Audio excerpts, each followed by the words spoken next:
are dead. All my favorite people are dead. All my favorite people are dead. All my favorite people are dead. Well, hello there, breathers. And welcome back To another Tasty, Yummy, delicious, yeah, crispy, filling, appetizing, not so appetizing? filling, No, oh, okay. satisfying. Episode of All my favorite people are dead. I am Shannon Butler. Yes, you are. I'm Sue Teresi. Yes, you are. Yes, I am, because I gotta be, because everyone else was taken, Yeah. so I gotta be me. And we both have swamp ass. We both have swamp ass. It's hot. Oh, I was like, wait, you're going down to the bayou? No, it's just hot. See you later, alligator. Yes. Yeah. So, So we're in a heat wave. we are in a really. It's rough. The thing is, I grew up with this, so this Okay.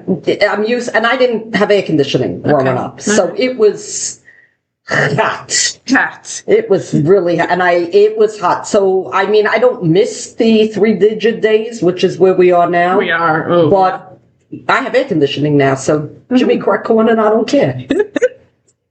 And it's hot. It's not like, well, I'm going to Arizona and it's 2,000 degrees in the shade. I don't even know what that means. And it's the kind of heat though where people do weird shit.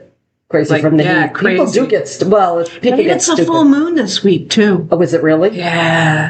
And it's 4th of July weekend. It's just a hot mess. So, what's worse than drunken people, like on Christmas and New Year's, is drunken people with explosives. Explosives, yeah. Because I had a friend that worked in the ER once. Yeah. And people come in with things popping off, and more dogs go missing because idiots Oh, sure. take the dog out while the fireworks are going No, my off. dogs. No, Okay, you and I were responsible I pet will owners. stay in the house on the 4th of July because the fireworks are right over my head. Oh, yeah. Yeah, you're in that zone. I'm right in that zone, and I will have the AC on blast and a movie on and snacks. And Mocha gets nervous. He gets even the cats. I Yeah. close the drapes. I have the air conditioning on. I put on soothing music on all the TVs. You can't hear anything in this house. Yeah. So I try to keep it soothing. It's very bad for the animals. It's bad for veterans. Right. I know other nations use drones, which are beautiful. Yeah. Why not? But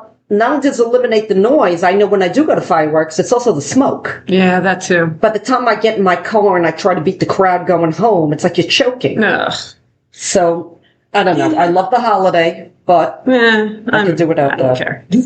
I could do without that. So I've been going through some growing pains, like serious growing pains. The past several months have been like eye-opening. Good. Like I have learned and grown so much as a person. And sometimes it's not, you learn not what you want, but what you don't want. What you don't want, what you can live without, very, very comfortably, actually. And it's mind-boggling. So I just ended a relationship that I thought for sure I was going to be with this person. I really wanted to make it work and be with this person forever. I know. And it didn't pan out. And that's okay. And in the process, I started going to therapy. Good. My therapist is amazing. I cannot say enough about how amazing she is. And she's like, girl, you're doing everything right. You haven't done nothing wrong. So I feel really good about it. Good. And so the other day I was like, you know what? I'm going to block things and people that no longer serve me or things that have hurt me, people that have hurt me. And I'm going to clean slate. So I literally sat, I was just like standing in my apartment the other morning and I'm like, I need to clean out everything. Purge. I need to get rid of every gift, every reminder, note, everything. Okay. And how are you feeling now that you purged all that? It's a weird feeling. Good. I feel like, okay, now I have to fill it with something else. And you will. And it's just like, I even like did it like a preemptive strike, and I went down to my basement and opened my box of Christmas ornaments and threw out any ornaments that were connected to this person and to us as a pair. Otherwise, you'll open it up next Christmas and it'll be a fresh wound. So you're getting ahead of the pain. So I was just like, and I was explaining this to my therapist. She's like, "Oh shit, you are cleaning house," and I'm like, "Yeah, good." And I'm like, I've learned a lot. Good girl. And I feel like I've grown. You have so much as a person, and it's a weird, comforting feeling. There's hurt in there, of course. It's going to sting. It's going to be, but it's a sting. Wow, I was kind of reminded of Eleanor Roosevelt. And like all of the stuff that she had to overcome in her life. Okay. And all the times that she had to start over fresh and a clean slate and look at things a new way and find new people to add into her life to make things work.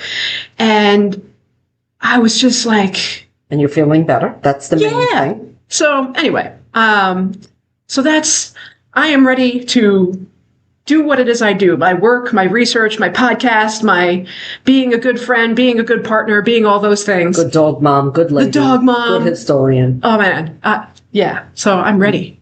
We're starting over, and fresh. You deserve nothing but the best. Well, that is very kind of you. In all honesty, and all joking and everything aside, you are the end-all, be-all, girl. You are too. You deserve everything good in this world. I love you. And I love you bigger, and you will get it. Thank you. Okay. Thank you. Wow, we just lost all our listenership. Yeah, that could be, yeah. That's okay. Sometimes... That's okay. I needed to vent. And that's fine. I needed to. Vent away. This is a safe space. But yeah. Vent away. I mean, how many listeners do we have? Yeah, right. There's only 3 people listening anyway. So what are you going to do? Anywho, so I have something tasty. You scared me the other day because you texted me, "Are we podcasting?" I'm like, "Yeah, of course we are." And you're like, "I've got something tasty." I was like, "Really?" And then you sent me a picture of the Cookie Monster. I'm like, I was like, "The Cookie Monster died?" No, Cookie Monster is alive. He cannot die? No, he can't die. Okay, good. Okay, C is for cookie, good enough for me. Again, that leads to childhood obesity, apparently. It's not all the parents taking their kids to McDonald's. There's that. He is, I think, now the Carrot Monster or something. Monster. They had to, because God forbid, if you give a kid a cookie. That doesn't sound right at all. Yeah, why would you give a kid a cookie? That's bad. Cookie Monster apparently was the bad guy in all this. So if we're not talking about... No, it's not Cookie Monster. Okay, who are we talking about? Ruth Wakefield. Crickets? Crickets, All right. She was an American chef, author, cookbook author, educator, and entrepreneur who is best remembered for inventing the chocolate chip cookie, baby. Really? Ruth Wakefield is the inventor of the chocolate chip cookie. When did she invent it? I'm going to tell you everything you need to know. Oh, man. Wait, I'm sorry. Why are there no chocolate chip cookies on this table right now? Yeah, really. Because now I want one. Yeah, me too. I don't have any cookies in the house. Oh, well. We'll have to find like a Girl Scout or something. And so Ruth was born June 17th, 1903 in East Walpole and died January 10th, 1977 in Plymouth. And she is known for being the chef, the dietitian, the teacher, the everything. Okay. She grew up in Massachusetts and studied household arts, which we would call, I guess, home economics and nutrition. Sure. But back then, You remember home ec class? Me too. Yeah. So she graduated in 1924. She taught home ec. She worked as a hospital dietitian and built that's easy for you to say, a reputation as an excellent cook. She married Kenneth Wakefield, and they eventually entered the restaurant business together. In 1930, Ruth and her husband Kenneth opened the historic Toll House Inn. See where I'm going? This is sounding familiar. It's a restaurant and an inn that was located on the road between Boston and Cape Cod. And she created many recipes herself, and the establishment became famous for her desserts and her home-style cooking. Okay. So in the late 1930s, while experimenting with cookie recipes, she added a piece of Nestle semi-sweet chocolate to the cookie dough. Okay, instead of melting completely, the chocolate retained its shape, creating what became the first iconic chocolate chip. She originally called it Toll House Chocolate Crunch Cookies. One interesting detail is the popular story says that the cookie was invented by accident. Modern food historians generally think that's unlikely because she was a trained professional and appears to have been intentionally developing a new recipe rather than making a mistake. But these stories come how hey, sometimes the best recipes are accidental. Like I think the cone, the ice cream cone came because they were at the World's Fair, right? And they rolled up like a waffle or something. You know these things. Okay. So as the cookie became wildly popular, Ruth reached an agreement with Nestle. The company printed her recipe on the chocolate chip packaging and eventually began selling ready-made chocolate morsels or chips. That's the recipe. The recipe on the back of that bag is the one I use every Christmas when I'm making chocolate chip cookies. Yep. So according to a traditional account, she received a lifetime supply of chocolate in exchange for the rights to use her recipe. Okay. Now, Ruth didn't just help invent the cookie. She created a new baking ingredient and a cultural icon. God forbid there shouldn't be chocolate chip cookies. Think of that. It's horrible. Yeah. Okay. Today, Americans eat billions of chocolate chip cookies every year, and versions of her original recipe are still printed on the packages of the Toll House morsels. It is the best recipe, really. If you've ever heard, here's a fun fact. If you've ever heard someone call chocolate chip cookies the Toll House cookie, that's a direct reference to Ruth Wakefield and her inn. The nickname was especially common amongst older people, the Toll House cookies. Okay. That makes sense. All right. So Ruth is one of those people whose inventions became so famous that most people know the creation, not the creator. Oh, so you say, chocolate chip cookie. Her impact on American food culture is enormous, even though her name is far less famous than the cookie she invented. Now, Ruth Wakefield's story is important for reasons that go beyond her inventing a popular dessert. The chocolate chip cookie became one of the most recognizable foods in the United States. She literally changed American food culture. They show up at bake sales, at holidays, at school events, family gatherings, even in military care packages. Few recipes have become so deeply woven into everyday life. So you mean to say that the chocolate chip cookie did not exist before her? No. So she put the little morsels... Yes. She broke off little Nestles and put them in those little pieces in the cookie dough. So, people debate whether or not American pie or apple pie is really American. Maybe. Who made America? I don't know. Maybe the chocolate chip cookie is the quintessential American. Could be. Snack. Could be, as opposed to American pie. Apple pie. I said American pie too. Yeah, I'm thinking of the song. I'm thinking of the song. All right. Okay. So but it's funny you should say that because before her recipe, there wasn't really a market for chocolate chips as a separate baking ingredient. The popularity of her cookies led Nestle to produce little chocolate morsels specifically to use in baking. Okay. And in a sense, she didn't just create a recipe; she created an entire product category. She demonstrated the power of innovation. Wakefield was a trained professional who ran successful businesses during a time when women received very little recognition as entrepreneurs.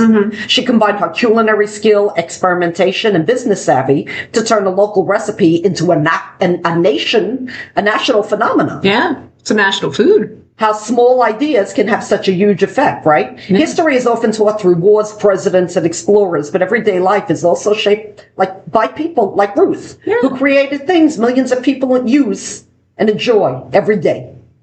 Her recipe arguably affected more daily lives than many politicians or business leaders of her era. Made a lot of waistlines bigger. Yeah, that's it.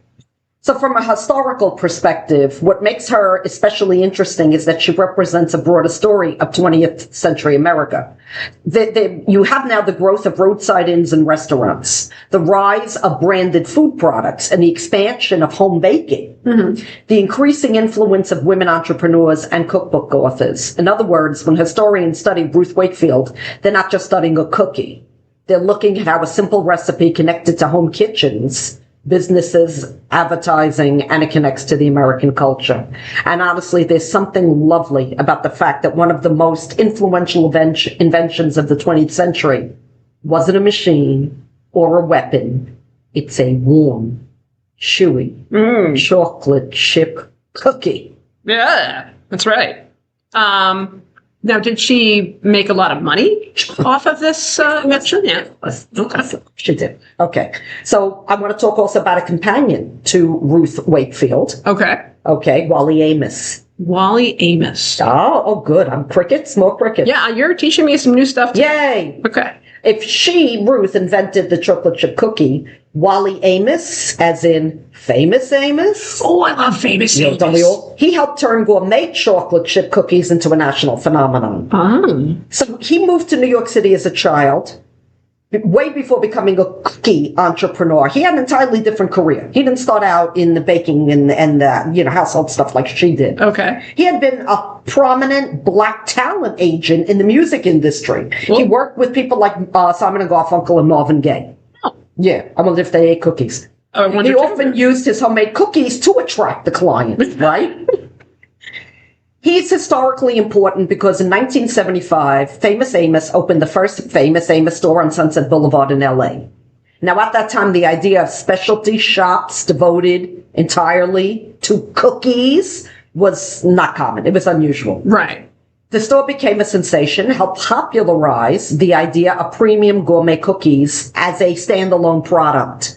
See, we see it now, right? I know they just opened. Yeah, they just opened the Bunt store, Bunt Cakes. Oh, nothing Bunt Cakes. Nothing but, and I'm driving by and I'm like, that's all they have are Bunt Cakes. They're really good. Yeah, of course they're really good. I got one for my birthday last year. Yeah. But they, but it's like a standalone, like the pretzel play, specialty, which was unheard of. That new crumble cookie place. I knew. Yeah. I've heard about it. I haven't been there. My mom was like, "We're going to Crumble Cookie," and I was like, "Oh God!" And they have like new cookies different recipes, different flavors. I heard about them. They're really, they're super good, but they are like expensive and like an entire calories. 1,000 calories per a cookie at least. I heard. At least. Yeah. So it's like you have to have like a little bite and then like save You have to split it. Yeah, you have to get one cookie for, you split it.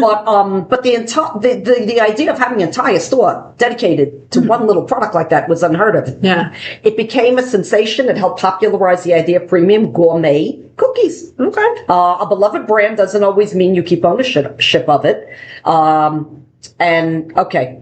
What happened is he was an advocate. He spent many decades promoting reading programs for children and adults. That also made him famous. He had a life story that was very interesting too. His full name was Wally Amos. He was born July 1st. Oh, happy birthday. 1936 in Tallahassee. He died August 13th, 2024 at the age of 88 in Honolulu. Again, he spent the first 12 years of his life in Tallahassee, and after his parents divorced, he moved to New York City to live with his aunt, who taught him how to bake chocolate chip cookies. Now, the childhood baking sessions, that would be what changed his life. He ended a vocational high school, focused on food trades, but left high school and joined the Air Force. He served from 54 to 57 in Hawaii, earned his GED before leaving the military. Then after returning to New York, he landed a job in the mailroom of all places of the talent agency, the William Morris Agency. Okay. But through talent and determination, he rose through the ranks. He became a first prominent black talent agent in the entertainment industry. But in 75, he opened the cookie store on Sunset Boulevard. And, he had the backing from people in the music industry, Helen Reddy, Marvin Gaye. They helped him finance it. And the store was an immediate sensation, generating millions of sales. So one reason historians and business writers find him so fascinating, and he had a complicated legacy, is because he experienced both spectacular success and painful setbacks. Because as his company grew, financial pressure led him to have to sell portions of the business. And eventually he lost control and the right to using the Famous Amos name on his cookies. But he never stopped reinventing himself. He launched a new cookie business. He became an author, a motivational speaker, and spent decades promoting literacy for children and adults. Oh, good for him. So, although Ruth Wakefield gave America the chocolate chip cookie, it's safe to say Wally Amos gave it a personality. He wasn't just selling cookies. He was selling joy and optimism and a memorable personal brand. His trademark was that big Panama hat that he used to wear. Yeah. Big smile, infectious enthusiasm. He became almost as famous as the cookie itself. So here's a good detail. Before he was discovering music stars, I told you that. Right. It's not often that the same person who helps launch music careers then goes on to become one of the most recognizable names in snack food history. It's a little odd, right? Well, hey, it's nice to have options. Yeah, he was very passionate about reading and education. He served as I guess when you get your GED later in life, maybe that had something to do with it. He was advocating for literacy programs. He frequently spoke about how reading had helped him to succeed in life. Yeah. And his later years, he was known in some circles for promoting literacy, just like he was for selling cookies. But after he lost control of the brand, people like him would have retired or disappeared. Nope. He launched the new business. Like I said, he's a motivator. He's a speaker. He keeps going and had very many, quote unquote, second acts in his life. Okay. Hey, you know what? Yeah. Sometimes you have to start fresh. Like I said before, sometimes you got to clean slate and find something new. His story is often taught in business classes, not just because of his success, but because of the cautionary tale. His story illustrates how an entrepreneur can create a beloved brand, but yet still lose ownership of it through financing and business deals. You know, like the McDonald brothers, the great Kroc. Yeah. It's a sad thing. What stands out to me is that people have said that when they met him, they often commented on his enthusiasm. After all his setbacks and everything, he was still an upbeat kind of guy that you and I would probably hang out with. You have to be. And that's why so many tributes after his death focused on his warmth and generosity as one of those, as well as his cookies. Yeah. He's one of those figures who turns out to be much bigger than the product that made him famous. So you can thank Ruth and Wally when you're snacking. I love it. And that's how the cookie crumbles, breathers.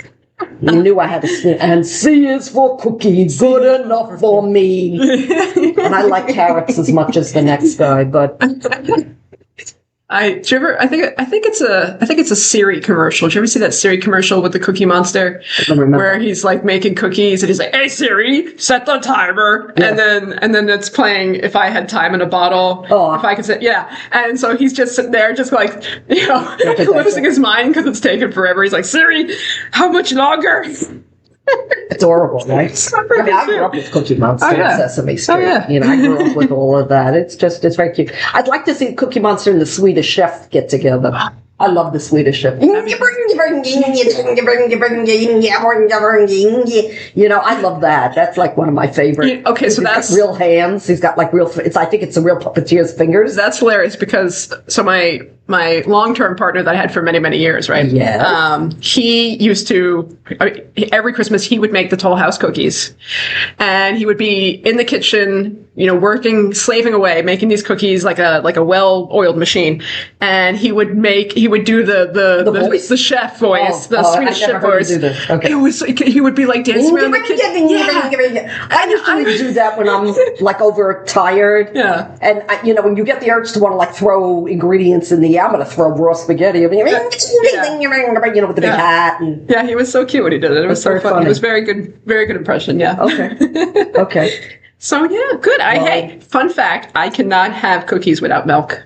Is that right? Yeah. Oh, I can. If there's no milk in my house, but I have cookies, I'm like, oh shit, we gotta wait until we got milk. Now what? What? Yeah. Yeah, I can't. Yeah. Well, that's because you're one shop cookie. I was going to make a whole bunch of cookie jokes. Okay.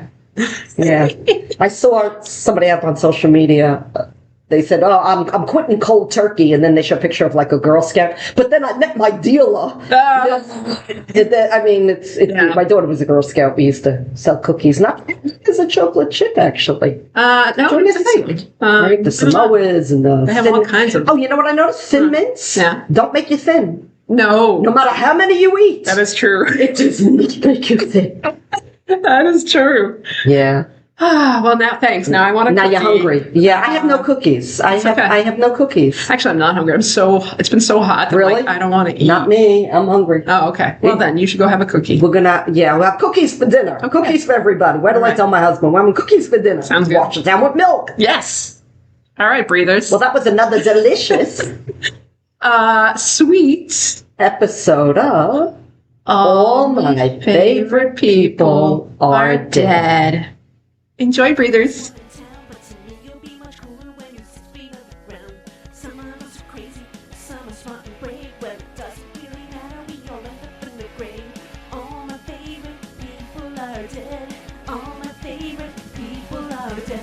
All my favorite people are dead.